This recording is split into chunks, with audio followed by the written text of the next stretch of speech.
महाराष्ट्र विधानसभा निवडणुकीमध्ये फिक्सिंग झाल्याच्या राहुल गांधींच्या आरोपांना चंद्रशेखर बावनकुळे यांनी उत्तर दिले। बावनकुळेंनी राहुल गांधींना 2009च्या निवडणुकीची आठवण करून दिली आहे। तेव्हा सुद्धा 6 महिन्यांमध्ये 30 लाख मतदार वाढले होते। चंद्रशेखर बावनकुळे यांनी ट्विट करत जोरदार प्रत्युत्तर दिले। काय म्हटलेलं आहे ट्विटमध्ये पाहूयात।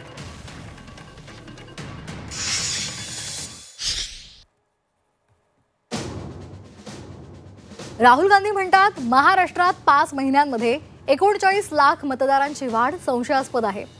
पण राहुलजी, 2009ला काय झालं होतं? तुम्हाला आठवत नसेल तर मी सांगतो।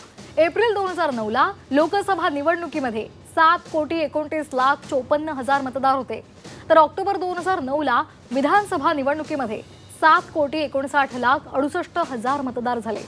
तेव्हा सुद्धा फक्त 5 महिन्यांमध्ये 30 लाख मतदार वाढले होते।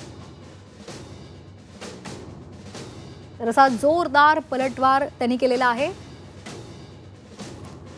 तसंच तेव्हा तुमचा निवडणूक आयोगावर विश्वास होता की तेव्हा सुद्धा काँग्रेस आयोग युतीत होती? तेव्हा तुम्ही घोटाळा केला होता का? याचं उत्तर द्या। 2004-2009ला जिंकला तेव्हा काही प्रश्न पडले नाहीत। आज पराभव झाला, महाराष्ट्रातील जनतेने तुम्हाला झिडकारलं, तेव्हा रडगाणं सुरू झालं।